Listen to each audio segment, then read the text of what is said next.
বন্ধুরা, আমার বাল্যভোগ দেওয়া হয়ে গেছে সকালে উঠে। এখন মনে হয় 6টা বাজে, 6টার একটু বেশি বাজে।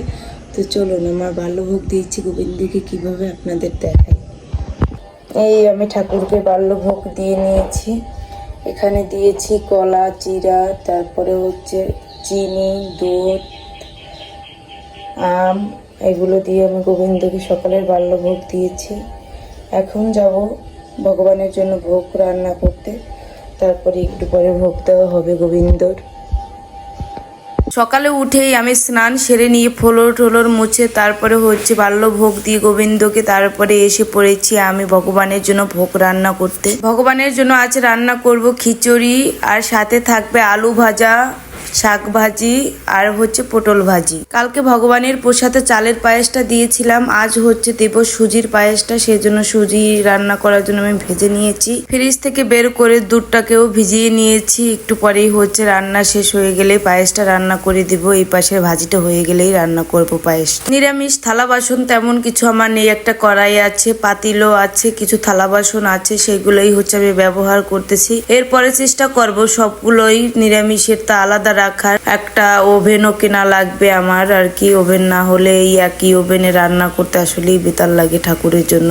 মনে এর দিক থেকে স্বস্তি পাই না আসলে। কিছু কিছু জিনিস আমিষের তাই ব্যবহার করা লাগে, যেমন ধরুন শিলপাটা, তারপরে এই চুলোটা, এগুলো আসলেই আমিষের সবকিছু। আর নিরামিষের হচ্ছে থালা বাসন, খুন্তি, হাতা, আমার সবই নিরামিষের। কিন্তু কিছু কিছু জিনিস আছে যেগুলো হচ্ছে আমিষের, সেই জন্য অনেক খারাপ লাগতেছে নিজের কাছে। ভগবানকে ভোগ নিবেদন করব, তার ভিতরে একটা ঝামেলাও আছে। সেই কিছু করার নেই আসলে। গোবিন্দ আমার যেভাবে আছে সেইভাবেই তোমাকে দিচ্ছি, তুমি এইভাবেই গ্রহণ করো। আস্তে আস্তে হয়তো বা হবে সবটাই একদিন। খিচুড়ির সাথে যে ভাজিগুলো করব সেগুলো করা হয়ে গেছে। আর এই পাশে আমি এই পায়েসটা রান্না করতেছি, সুজির পায়েস। প্রথমে ভেবেছিলাম কোনো পায়েস রান্না করব না, কালকে যেহেতু দিয়েছি। তারপরে আবার ভাবলাম খিচুড়ি দিব, তার সাথে ওই ভাজিও দিব একটু, তারপরে মিষ্টি যদি না খেতে পারে সেটা হতে পারে। সেই জন্য হচ্ছে আবার আমি এই দুধটা আগে থেকে ভিজিয়ে রেখেছিলাম। সকালে যে বাল্যভোগটা দিয়েছি ওই যেখান থেকেই দুধ ছিল, ওই দুধটাকেই আমি জাল করে আবার এই পায়েসটা রান্না করার একটা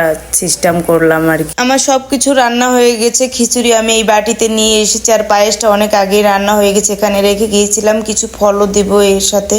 এখন এই থালাতে আমি খিচুড়ি দিয়ে সুন্দরভাবে ভগবানকে ভোগ নিবেদনের জন্য সাজিয়ে নিব। ফলগুলোও কেটে নিব, আর সাথে এনেছি একটা লেবু, লেবুটাকে কেটে এক পিস দিয়ে দিব।